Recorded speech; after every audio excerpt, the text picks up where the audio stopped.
Approval. Mr. Manager. Thank you, Mr. Mayor. You have a number of appointments here before you tonight, and one of that obviously was of significance to us and was somewhat of a challenge, was finding a Republican to serve on our liquor, on our License Commission. And as you know, Dennis Tague served in that capacity for a few months, but needed to step down due to a move out of town, and that began a search for a replacement. And I had the opportunity, after some outreach, to interview a number of people and speak to a number of people, and in the end I made the decision to bring to you tonight Cliff Krieger. Mr. Krieger comes with a extensive military background, but beyond that he has a private sector background, but he also has exhibited the type of commitment to, in his discussions with me, to working to ensure that the liquor laws and regulations are adhered to in a way that is favorable for the license holders as well as for the public at large.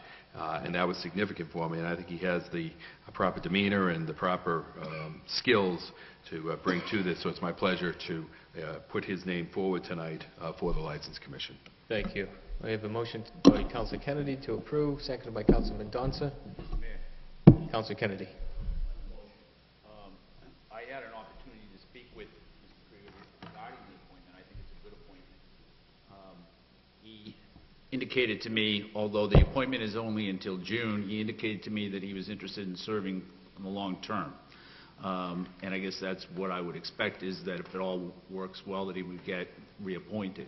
I was disappointed at first because I thought that this was just going to be a temporary appointment, there would be somebody else, and that Mr. Krieger had other plans for his time beyond June, but apparently that's not the case. And so, I'm happy to vote for this appointment. I also had an opportunity to speak to one of the other candidates, and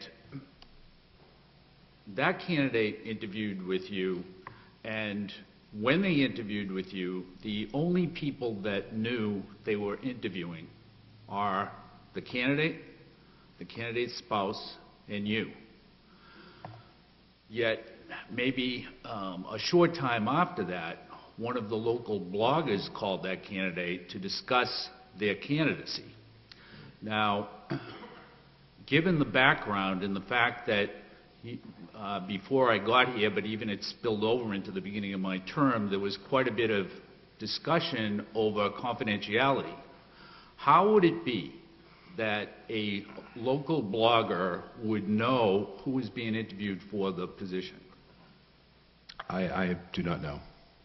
Well, let me be more direct. Did you tell the local blogger that the person was being interviewed? No. And so you have no idea how that would happen. You have to imagine that the candidate would not have told the blogger, or else they wouldn't have been surprised by the call. And you have to expect that the spouse wouldn't have told, right? Well, do you think there's some sort of breach in your office? I do not think so. I don't know how anything gets out into the media. I don't consider that the media. It was a blogger. The blogger didn't necessarily put it on the blog. The blogger called the candidate before it was on any blog. It was not in the media. Nobody knew about it. The fourth person to know about it was the blogger.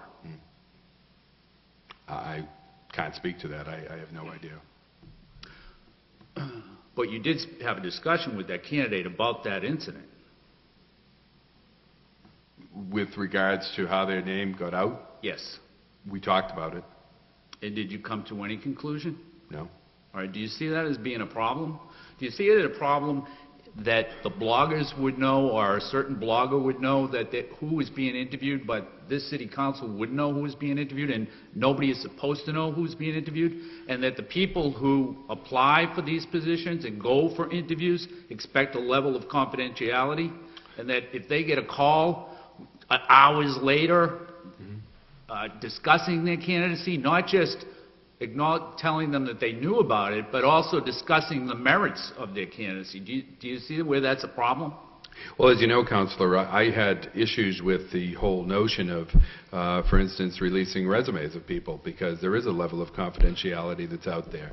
Now, in looking at candidates for any number of positions, I speak to any number of people and ask them to give me names if they know of anyone. That's a particular challenge with this one because it does require a Republican, and so I don't know people's party affiliation generally. I didn't go through the voting list to pick out every Republican, but I reached out to people and asked, and different names were given to me. And in the course of that, perhaps someone spoke to someone about that. I don't know. That could be how it happened. I really don't know how it happens. I prefer to keep things confidential. At the same time, if I'm going to check on people to, determine their qualifications or to seek candidates, names are going to start to be bandied about.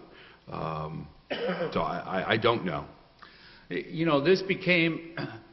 This particular candidate, it became public later on, and it appeared in the Lowell Sun, and it appeared in the blogs, and so, and I understand that stuff leaks out, and then it gets to the media. I mean, that's kind of the media's job, is to find out that stuff, whether it's confidential or not. That's part of the business.